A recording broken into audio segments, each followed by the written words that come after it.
Mesdames et messieurs, bonjour et bienvenue à notre magazine hebdomadaire d'information ONU Magazine, le programme de l'unité vidéo de la MONUSCO. L'intégration de la MONUSCO dans le mécanisme conjoint de vérification des frontières vise à renforcer l'efficacité de cette institution. Le représentant spécial du secrétaire général de l'ONU en RDC, Martin Kobler, l'a confirmé au cours d'une interview accordée le jeudi 12 septembre à Radio Okapi Goma. Afin de sécuriser la population des zones autrefois transformées en champs de bataille au nord de la ville de Goma, lors des affrontements entre les FARDC et les M23, UNMAC a lancé l'opération de nettoyage et de déminage de cette partie du Nord Kivu. Et pour boucler cette édition, nous allons vous proposer un reportage sur la cérémonie de clôture du projet de formation en informatique de 193 officiers de la police nationale congolaise assurée par la police MONUSCO, fruit du partenariat PNC-MONUSCO. Venons maintenant aux détails. Parmi les décisions prises par les sommets extraordinaires de la Conférence internationale des Grands Lacs de Kampala, les chefs d'État et de gouvernement avaient décidé d'intégrer la MONUSCO dans le mécanisme élargi de vérification conjointe. Pour en savoir plus sur ce qu'une telle décision pourrait avoir comme implication dans le fonctionnement de la mission onusienne au sein d'une telle structure, le représentant spécial du secrétaire général de l'ONU en RDC et chef de la MONUSCO, Martin Kobler, affirmait lors de son passage à Goma qu'une telle décision va permettre de résoudre plusieurs problèmes. Je crois que c'est très important de renforcer le mécanisme de vérification conjointe. Parce que j'ai vu ici qu'il y a des problèmes avec le financement, mais aussi avec l'efficacité. C'est une procédure un peu bureaucratique et c'est pourquoi on a proposé à la conférence de la région des Grands Lacs la semaine dernière de renforcer le mécanisme, de le faire plus efficace par joindre ce mécanisme, et je suis très heureux. Je suis très heureux que la conférence, le sommet de la conférence des Grands Lacs, ils ont dit que c'est possible pour nous de joindre, et je vais écrire maintenant une lettre à la présidence de la conférence nommant les personnes qui font part le mécanisme conjoint de vérification. Goma toujours, afin de prévenir que la population de la zone comprise entre Kibati et Kanyaruchinya ne soit exposée au danger des engins non explosés, le Centre de coordination de la lutte anti-mine des Nations Unies a lancé l'opération de nettoyage de cette zone. Cette opération est conduite par Mekem International, une société sous-traitante qui rassemble et détruit les engins et autres munitions dans un milieu sécurisé et loin des habitations. De son côté, l'ONG SILAM est chargée du travail de sensibilisation de la population. Des signaux ont été placés dans les endroits à risque. Des informations sont données aux populations qui veulent retourner chez elles afin d'être prudentes. Ce dispositif tripartite entre UNMAC, SILAM et la population qui signale tout objet suspect permet une plus grande sécurité dans la zone et d'éviter les accidents dus aux engins non explosés, résidus des derniers affrontements entre les FARDC et le M23.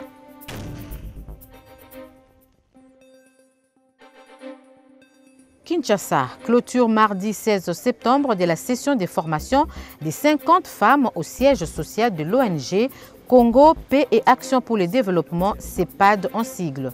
Financée à hauteur de 30 000 $ américains à titre d'un projet à impact rapide par la MONUSCO, cette formation s'est étendue sur 3 mois. Les formateurs avaient retenu pour cette formation l'informatique, l'anglais, le marketing et la coupe et couture. L'objectif poursuivi est de permettre l'insertion professionnelle des participantes. Les 50 participantes ont reçu leur brevet lors d'une cérémonie qui s'est déroulée en présence de plusieurs invités et partenaires du CEPAD dans la MONUSCO. Une occasion pour la MONUSCO de promouvoir l'emploi, l'ONG CEPAD de relever le défi qu'il s'est fixé et aux participantes de se projeter sur le marché de l'emploi.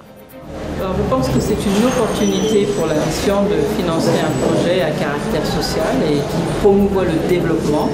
Effectivement, ça a permis à 50 femmes de pouvoir être formées et ensuite l'idéal c'est d'entrer sur le marché de l'emploi. C'est vraiment l'enjeu de cette formation et je trouve que c'est bien que la mission soit associée à un projet qui permet et qui promeut l'emploi.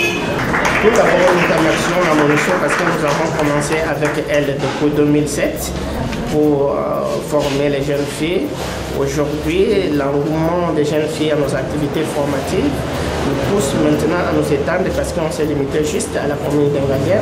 Nous voulons nous élargir dans toutes les 24 communes de Kinshasa et pourquoi pas à l'intérieur du pays, dans les grandes villes, pour donner de l'espoir et donner des formations professionnelles génératrices des recettes pour aider les jeunes filles de s'intégrer dans la société. Je remercie beaucoup la MONUSCO et je la dirais de ne plus s'arrêter là, de continuer et c'est vraiment encourageant. Aujourd'hui, les M23 doivent se rendre à l'évidence et respecter la volonté de la communauté internationale qui lui demande de déposer les armes et pas autre chose.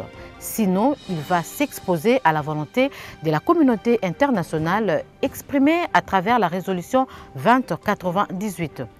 Le porte-parole de la MONUSCO, Madnodj Mounoubaye, a tenu à fixer l'opinion sur la dernière sortie médiatique du mouvement du 23 mars. Et la conférence de presse hebdomadaire des Nations Unies de ce mercredi 18 septembre tombée à point nommé. Aujourd'hui, le mandat de la MONUSCO est sous la résolution 2098. Et en ce qui concerne les groupes armés, la MONUSCO a reçu mandat de les neutraliser. Pas de discuter avec eux, mais de les neutraliser. Aujourd'hui, le M23 doit se rendre à l'évidence, respecter la volonté de la communauté internationale qui lui demande de déposer les armes, ou s'il ne dépose pas les armes, il doit faire face à la réponse de la communauté internationale à travers la brigade d'intervention. C'est la réponse qu'on peut donner à cette demande du M23. Comme annoncé au sommaire de cette édition, 193 officiers de la PNC de 8 promotions différentes ont suivi avec succès la formation en informatique assurée par la police MONUSCO à Kinshasa. La cérémonie de clôture de cette formation est intervenue le jeudi 12 septembre en présence du représentant spécial adjoint du secrétaire général de l'ONU en RDC en charge de l'état de droit, Abdallah Wafi. Reportage. En fait, le matériel qu'on vient d'acheter, le surplus du projet, c'est un projet pilote de la MONUSCO.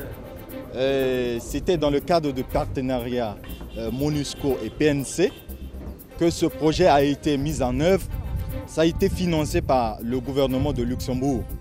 Et ce projet vise à former les cadres et agents de la police nationale congolaise dans le domaine de l'informatique. Je crois qu'aujourd'hui, nous sommes au terme de ce projet et les apprenants étaient vraiment motivés et nous voyons que même la hiérarchie a été motivée. Avant, je n'avais aucune base en informatique, mais avec la formation MONUSCO, police PNC, j'ai beaucoup appris. Les systèmes d'exploitation Windows 7, l'introduction à l'ordinateur, les Microsoft Word, j'ai beaucoup appris Word, Excel, PowerPoint, l'Internet, messagerie, Outpoint. Tout ça, c'est pendant cette formation. Nous venons d'avoir, on a eu la chance d'être la 7e promotion. Et on a été formés en informatique. Et c'était vraiment une bonne chose parce que cela va nous permettre de faire nos rapports et de l'envoyer directement. J'ai jeté de bouquets de fleurs par rapport à cette formation. Parce que vous savez, comme nous l'avions toujours dit, quand quelqu'un à ce siècle-ci ne connaît pas l'informatique, il est vraiment un analphabète. alors devant les officiers. Et puis vu le besoin de la transmission de l'information aujourd'hui, c'était vraiment d'un grand intérêt de voir,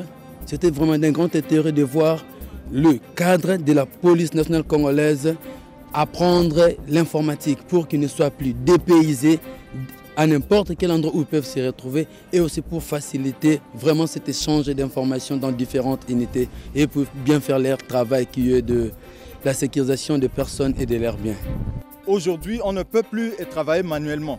On est obligé de travailler avec l'outil bureautique. C'est pour cela que nous voulons également inculquer cette connaissance-là à ces cadres qui seront capables, dans leurs services respectifs, qui puissent traiter des données à travers le Word, Excel, et qui puissent remonter également ces informations au travers la messagerie. Parce que en dehors de ces modules bureautiques, nous avons aussi l'Internet et la messagerie Outlook que nous avons dispensé également aux apprenants.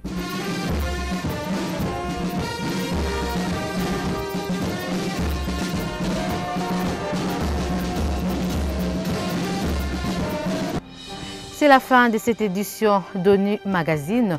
Merci de l'avoir suivi et à la prochaine.